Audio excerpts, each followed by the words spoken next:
श्रीमद् भगवद गीता अध्याय 3 श्लोक 7।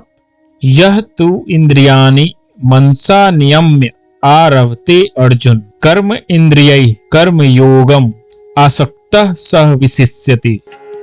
दूसरी ओर यदि कोई निष्ठावान व्यक्ति अपने मन के द्वारा कर्मेंद्रियों को वश में करने का प्रयत्न करता है और बिना किसी आसक्ति के कर्मयोग प्रारंभ करता है तो वह अति उत्कृष्ट है।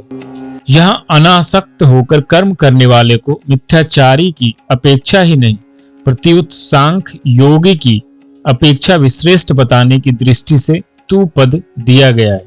अर्जुन शब्द का अर्थ होता है स्वच्छ। यहाँ भगवान ने अर्जुन संबोधन का प्रयोग करके यह भाव दिखलाया है कि तुम निर्मल अंतःकरण से युक्त हो, अतः तुम्हारे अंतःकरण में कर्तव्य कर्म विषयक यह संदेह कैसे, अर्थात यह संदेह तुम्हारे में स्थिर नहीं रह सकता। यहाँ मनसा पद संपूर्ण अंतःकरण मन बुद्धि चित्त और अहंकार का वाचक है और इंद्रियाणी पद छठे श्लोक में आए हैं। कर्मेंद्रियाणी पद की तरह ही 10 इंद्रियों का वाचक है। मन से इंद्रियों को वश में करने का तात्पर्य है कि विवेकवती बुद्धि के द्वारा मन और इंद्रियों से स्वयं का कोई संबंध नहीं, ऐसा अनुभव करना। मन से इंद्रियों का नियमन करने पर इंद्रियों का अपना स्वतंत्र आग्रह नहीं रहता, अर्थात उनको जहां लगाना चाहे वहीं वे लग जाती है और जहां से उनको हटाना चाहे वहां से वे हट जाती है। इंद्रियां वश में तभी होती है जब इनके साथ ममता का सर्वथा अभाव हो जाता है। 12वें अध्याय के 11वें श्लोक में भी कर्म योगी के लिए इंद्रियों को वश में करने की बात आई है। तात्पर्य यह है कि वश में की हुई इंद्रियों के द्वारा ही कर्म योग का आचरण होता है। पीछे के श्लोक में भगवान ने संयम्य पद से मिथ्याचार के विषय में इंद्रियों को हठ पूर्वक रोकने की बात कही थी, किंतु यहाँ नियम्य पद से शास्त्र मर्यादा के अनुसार इंद्रियों का नियमन करने की बात कही है। नियमन करने पर इंद्रियों का संयम स्वतः हो जाता है। आसक्ति 2 जगह होती है, कर्मों में और उनके फलों में। समस्त दोष आसक्ति में ही रहते हैं, कर्मों तथा उनके फलों में नहीं। आसक्ति रहते हुए योग सिद्ध नहीं हो सकता। आसक्ति का त्याग करने पर ही योग सिद्ध होता है।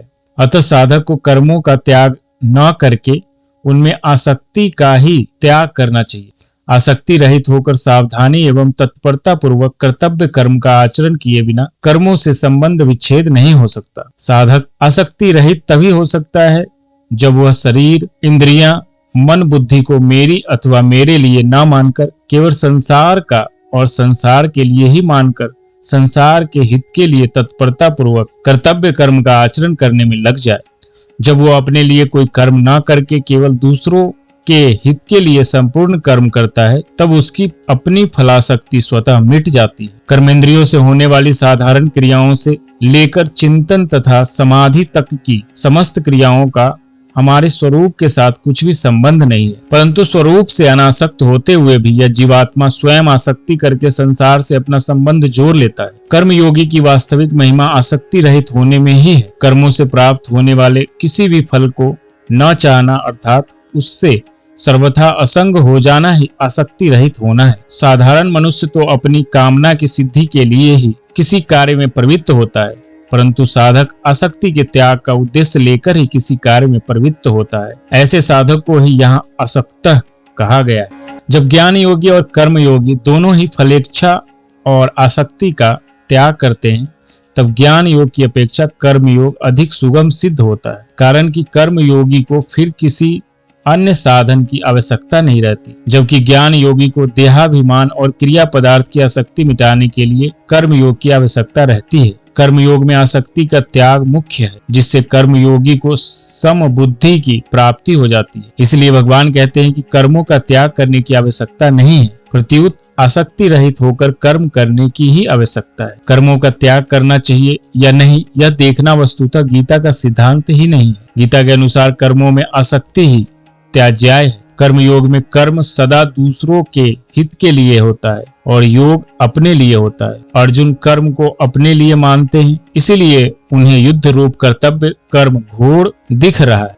इस पर भगवान यह स्पष्ट कहते हैं कि आसक्ति ही घोर होती है कर्म नहीं। जैसे इसी श्लोक के प्रथम चरण में इंद्रियानी पद का तात्पर्य 10 इंद्रियों से है, ऐसे ही यहाँ कर्मेंद्रिय पद को 10 इंद्रियों का वाचक समझना चाहिए। अगर कर्मेंद्रिय पद से हाथ, पैर, वाणी आदि को ही लिया जाए तो देखे, सुने तथा मन से विचार किए बिना कर्म कैसे होंगे। अतः यहाँ सभी कर्णों अर्थात अंतःकरण और बहिकरण को भी कर्मेंद्रियां माना गया है, क्योंकि इन सब से कर्म होते हैं। जब कर्म अपने लिए न करके दूसरों के हित के लिए किया जाता है तब वह कर्म योग कहलाता है। अपने लिए कर्म करने से अपना संबंध कर्म तथा कर्म फल के साथ हो जाता है, और अपने लिए कर्म न करके दूसरों के लिए कर्म करने से कर्म तथा कर्म फल का संबंध दूसरों के साथ तथा परमात्मा का संबंध अपने साथ हो जाता है, जो कि सदा से है।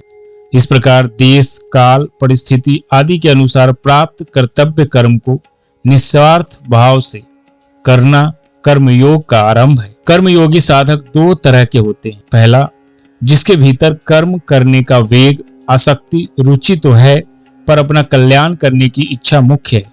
ऐसे साधक के लिए नए नए कर्म आरंभ करने की जरूरत नहीं है, उसके लिए केवल प्राप्त परिस्थिति का सदुपयोग करने की ही जरूरत है। दूसरा, जिसके भीतर अपना कल्याण करने की इच्छा मुख्य नहीं है और संसार की सेवा करने में, उसे सुख पहुंचाने में तथा समाज का सुधार करने में अधिक रुचि है, जिससे उसके मन में आता है कि अमुक अमुक काम किए जाएं तो बहुतों की सेवा हो सकती है, समाज का सुधार हो सकता है आदि।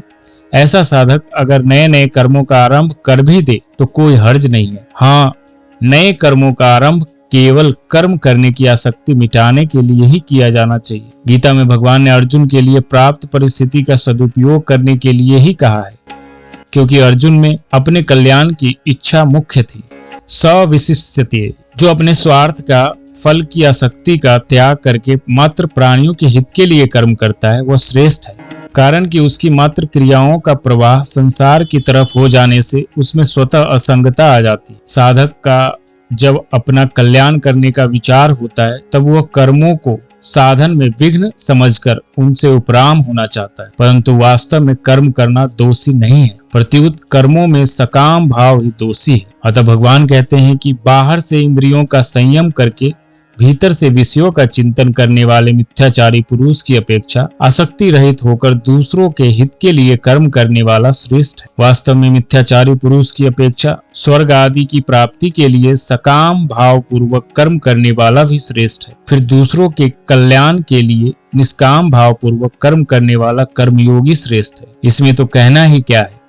5वें अध्याय में जब अर्जुन ने प्रश्न किया कि संन्यास और योग दोनों में कौन श्रेष्ठ है, तब भगवान ने उत्तर में दोनों को ही कल्याण करने वाला बताकर कर्म संन्यास की अपेक्षा कर्म योग को श्रेष्ठ कहा। यहाँ भी इसी आशय से स्वार्थ भाव का त्याग करके दूसरों के हित के लिए कर्म करने वाले कर्मयोगी को श्रेष्ठ बताया गया है। अपने में कल्याण की इच्छा हो, स्वभाव में उदारता हो और हृदय में करुणा हो, अर्थात दूसरे के सुख से सुखी और दूसरे के दुख से दुखी हो जाए, ये 3 बातें होने पर मनुष्य कर्मयोग का अधिकारी हो जाता है। कर्मयोग का अधिकारी होने पर कर्मयोग सुगमता से होने लगता है। कर्मयोग में एक विभाग कर्म कर्तव्य का है और एक विभाग योग का है। प्राप्त वस्तु, सामर्थ्य और योग्यता का सदुपयोग करना और व्यक्तियों की सेवा करना यह कर्तव्य है। कर्तव्य का पालन करने से संसार से माने हुए संयोग का वियोग हो जाता है, यह योग है। कर्तव्य का संबंध संसार के साथ है और योग का संबंध